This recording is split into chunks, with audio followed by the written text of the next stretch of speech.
I guess I should start by introducing myself. I'm Tracy, and at 28, I've already lived through enough family drama to last a lifetime. My early childhood memories are pretty hazy, but I remember bits and pieces from when my dad was still alive. I was only 5 when he passed away, and honestly, his face in my memories gets blurrier every year.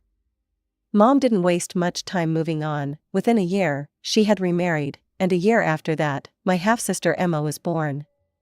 Don't get me wrong, my stepfather was actually a decent guy. He treated me well enough during the 10 years he was around. But when I was 15, he and Mom split up.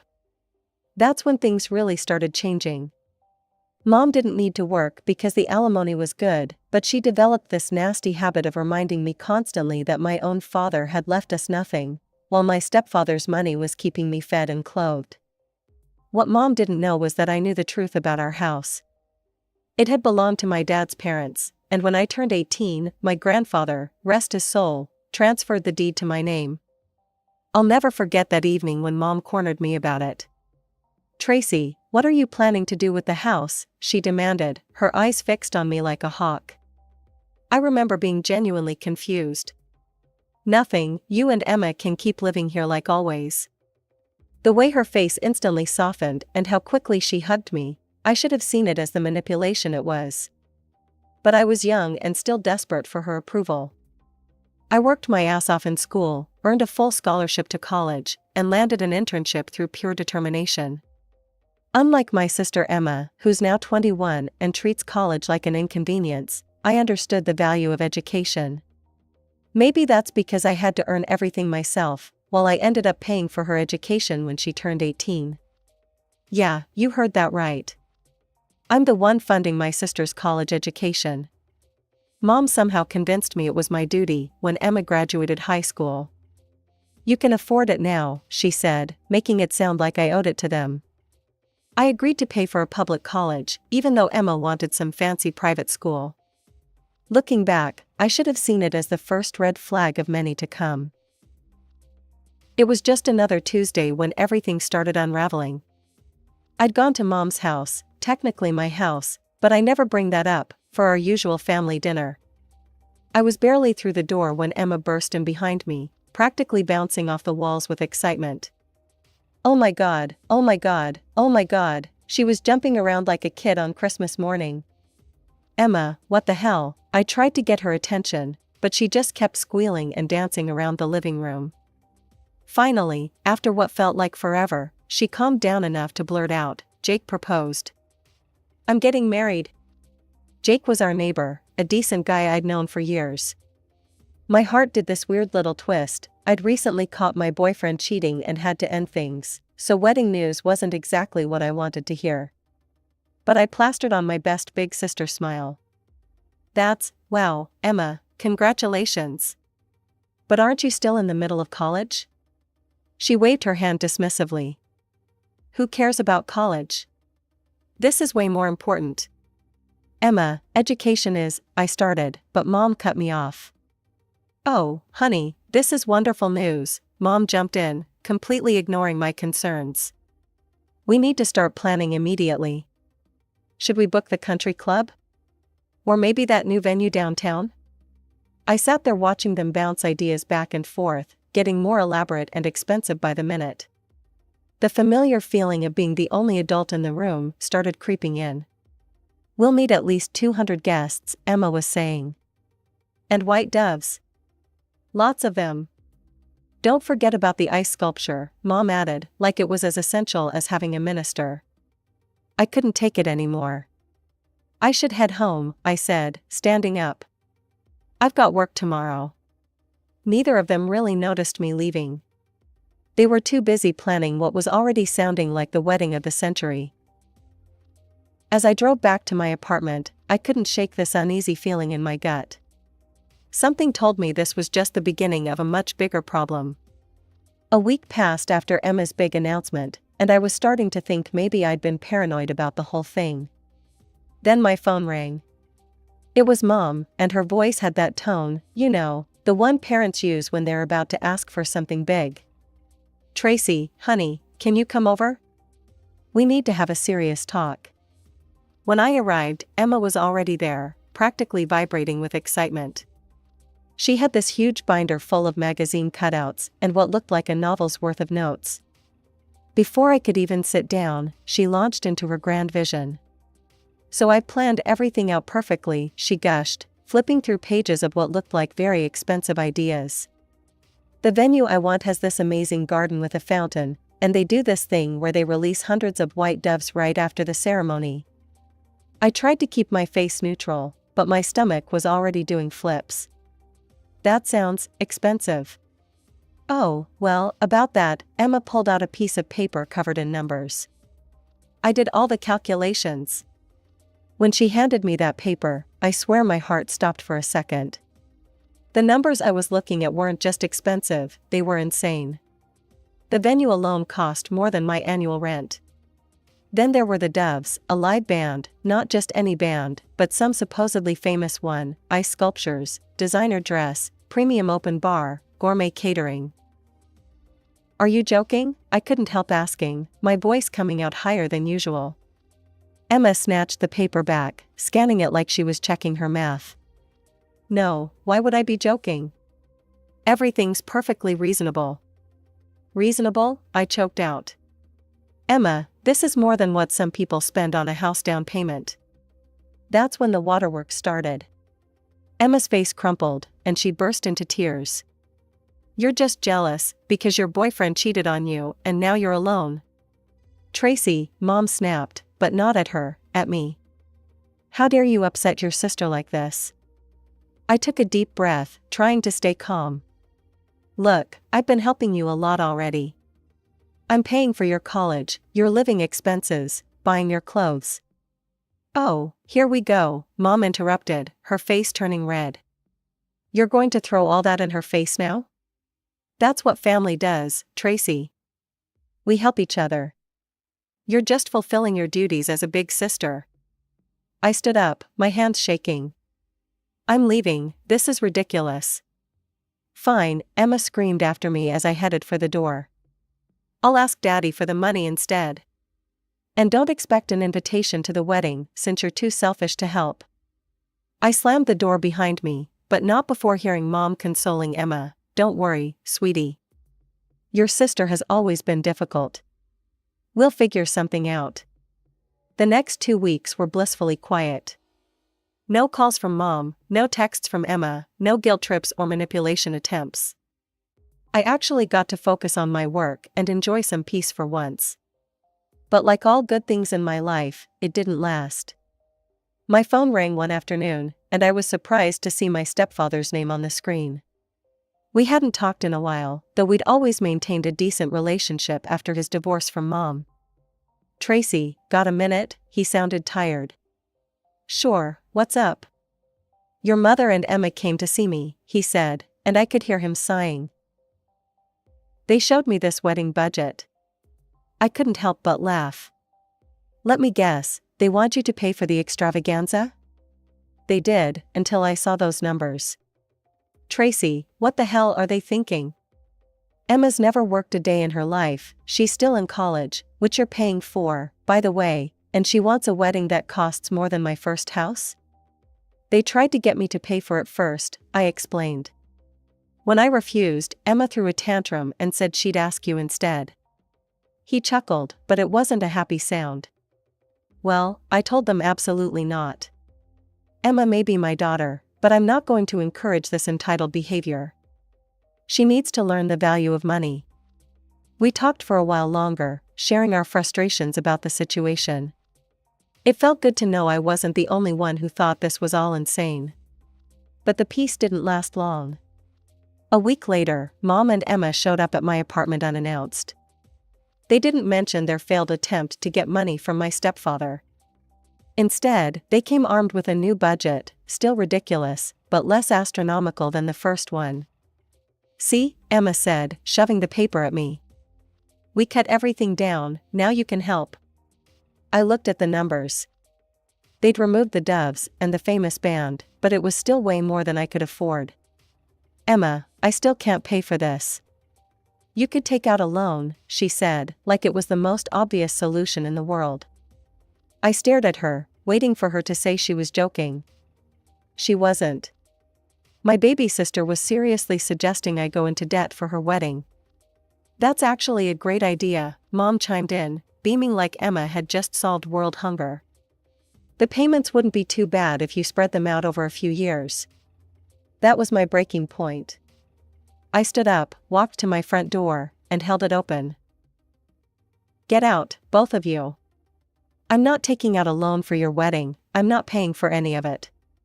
End of discussion. You selfish scum, Emma spat, gathering her things. I hope you die alone. Mom gave me one of her patented disappointed looks as they left. I really thought I raised you better than this, Tracy. I closed the door behind them and slid down to the floor, my head in my hands. Somehow, I knew this wasn't over. With my family, it never is. A month passed, and life went on. I threw myself into work, trying to forget about the whole wedding drama. Then came my Aunt Sarah's birthday, my dad's sister, one of the few connections I still had to his side of the family. I couldn't skip it, even though I knew Mom and Emma would be there. The party was at Aunt Sarah's house, a cozy place filled with family photos, including several of my dad. I always loved looking at them, trying to piece together more memories of him. When I arrived, the tension in the room was instant. Mom and Emma were already there, huddled in a corner, whispering and shooting daggers at me with their eyes. I ignored them and went straight to Aunt Sarah. Happy birthday, I hugged her tight, grateful for at least one normal family relationship. Tracy, sweetheart, she held me close and whispered, I heard about everything. Are you okay? I just nodded and handed her my gift. The next hour was awkward, but manageable. I caught up with cousins I hadn't seen in a while, carefully navigating the room to avoid Mom and Emma. Everyone seemed to be walking on eggshells, clearly aware of the family drama, but trying to maintain the celebration's cheerful facade. Then came time for the toasts. My stomach dropped when Mom stood up, glass in hand.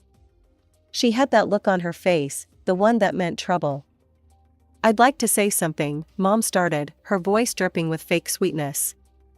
Sarah, you're such a wonderful sister-in-law, always supporting family. Unlike some people here, you understand the importance of helping your loved ones. The room got quiet, too quiet. You know, it breaks my heart to see how some children turn out, Mom continued, staring directly at me. When you raise them, sacrifice everything for them, and they grow up to be selfish, ungrateful. That was it, I'd had enough. I stood up so fast, my chair scraped loudly against the floor. Stop right there, I said, my voice surprisingly steady, despite my shaking hands. You want to talk about being ungrateful? Let's talk about how you've been living in my house. Yes, everyone, my house, the one my grandfather left to me, not you. Let's talk about how I've been paying for Emma's college, her clothes, her expenses, while you guilt-trip me about not taking out a loan for her ridiculous wedding. The room was dead silent. Emma started crying, right on cue. How dare you? Mom's face was red with rage. I gave birth to you, I raised you, and this is how you repay me. You're nothing but a worthless greedy. Enough, I shouted, surprising even myself. You want greedy? Fine, I'll show you greedy. Get out of my house. You have 2 weeks to move out. Mom turned pale. You can't be serious.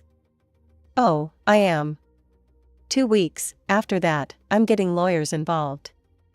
The relatives were staring, open-mouthed. Emma was sobbing harder now, but for once, I didn't care. I turned to Aunt Sarah, who looked sad but understanding. I'm sorry about ruining your birthday, I said, hugging her goodbye. I'll call you later. As I walked out, I heard Mom screaming behind me, but I didn't look back. My hands were shaking so bad I could barely get my car key in the ignition, but once I did, I drove straight home and poured myself a very large glass of wine. The next morning, my phone was flooded with messages and missed calls from Mom. I read the first few. Tracy, please, you can't do this to us. I didn't mean what I said. Where are we supposed to go? You're being ridiculous. I blocked her number. but of course, that wasn't the end of it. Over the next few days, every relative I had started calling me. Some were diplomatic, others were downright hostile. My cousin Mark's call was typical. "Look, Tracy, I get that you're upset, but you can't throw your own mother out on the street." "Watch me," I replied, then hung up. Aunt Linda tried a different approach. "Sweetie, your mother's not perfect, but she's still your mother. Think about what your father would want." That one hurt, but I stood firm. Dad would want his daughter to stop being manipulated and used. "And don't bring him into this, none of you bothered to tell me the truth about the house all those years ago." I finally decided to get professional help. The lawyer I hired, Mr. Reynolds, was refreshingly straightforward. "Here's the situation," he explained, spreading out documents on his desk. "You're the legal owner of the house. You've been paying all taxes and bills. Your mother could try to claim tenant rights due to long-term residency, but given that you've been maintaining the property and she's had free residence, any judge would likely side with you." "What's my next step?" I asked. "We'll serve her with a formal eviction notice." 2 weeks is actually generous, you're well within your rights here. I had him draw up all the necessary paperwork. When the 2 weeks were almost up, I went to the house with him, not wanting to face Mom alone. The scene we found was exactly what I expected. Mom was crying, Emma was yelling, and boxes were scattered everywhere. "This is illegal," Mom screamed when she saw my lawyer. "I'll sue you, Tracy. I'll take everything you have." Mr. Reynolds stayed perfectly calm. "Mrs. Johnson, you're welcome to pursue legal action, but I should warn you that you'd likely lose, and the court costs would be substantial." "How can you do this to your own mother?" Emma demanded, getting in my face. "Where are we supposed to live?" "That's not my problem anymore," I said, surprising myself with how little I felt. "You have until tomorrow evening. Anything left behind will be considered abandoned property." Mom tried a different tactic, her voice suddenly soft and pleading. "Tracy, honey, please. I'm sorry about what I said at the party, I was upset. You know I didn't mean it. But I'd heard it all before. The guilt trips, the manipulation, the fake apologies, I was done with all of it. Mr. Reynolds will oversee the final move out tomorrow," I said, turning to leave. "I don't want to see either of you again." Later, I heard through Aunt Sarah that Mom and Emma had moved in with Emma and her fiancé, Jake. Apparently, the grand wedding plans were now on hold due to lack of funds. Mom was telling everyone who would listen about her cruel, heartless daughter who threw her own family out on the street. But here's the thing, for the first time in my life, I didn't care what she was saying about me. It's been 3 months since I evicted Mom and Emma. The house sits empty now. I can't bring myself to sell it or rent it out yet. Sometimes I drive by, remembering the good times before everything went wrong. Before Mom's manipulation became obvious, before Emma turned into an entitled princess, before I realized how much of my life I'd spent trying to please people who saw me as nothing but a walking ATM. Last week, Aunt Sarah invited me over for coffee. She's been my rock through all of this, the only one who's consistently supported my decision. "How are you really doing?" she asked, setting down a plate of those chocolate cookies she knows I love. "Honestly? Better than I expected." I wrapped my hands around the warm coffee mug. "But there's something I haven't told anyone yet." She waited patiently while I gathered my thoughts.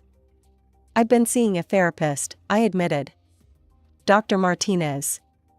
She's been helping me understand a lot about my relationship with Mom and Emma. About how Mom's been manipulating me since Dad died, using grief and guilt to control me." Aunt Sarah reached across the table and squeezed my hand. "Your dad would be proud of you, you know.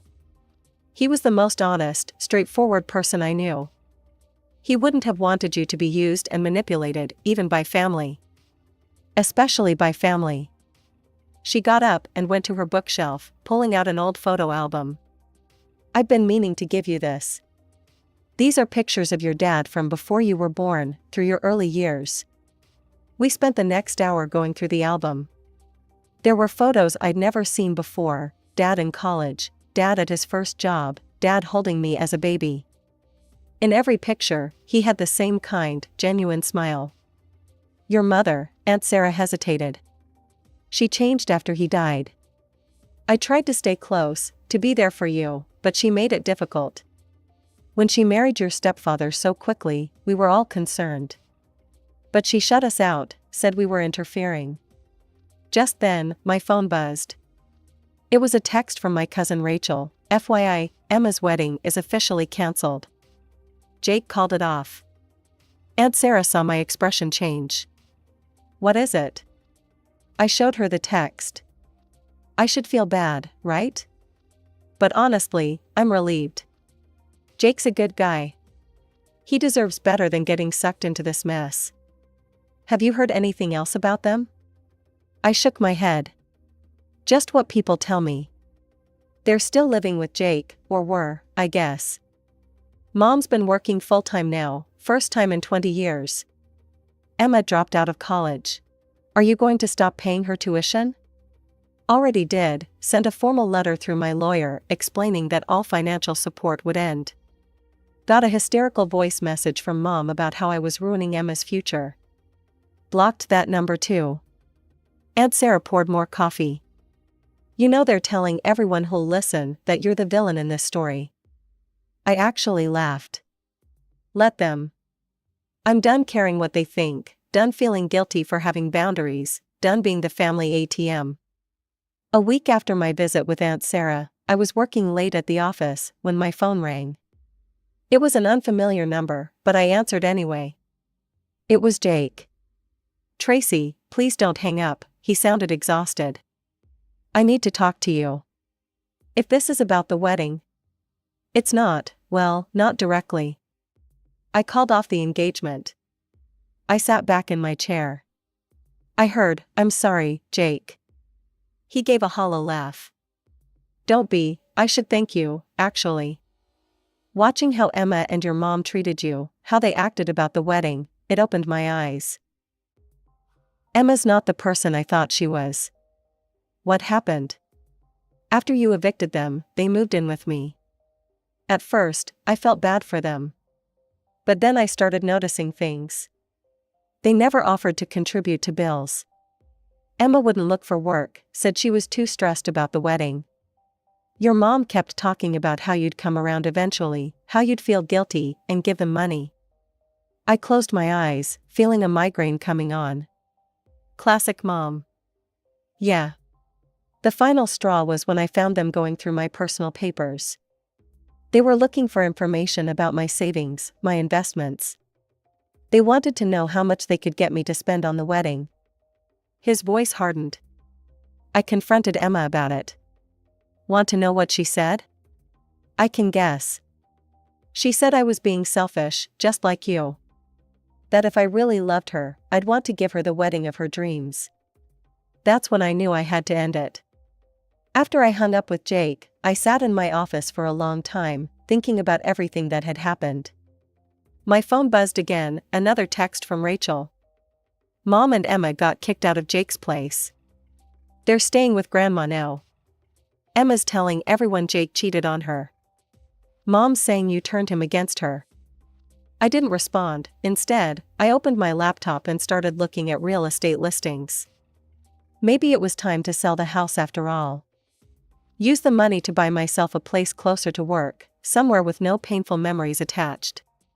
The next day, I met with my therapist, Dr. Martinez. How are you feeling about everything? She asked. You know what's weird? I feel guilty about not feeling guilty.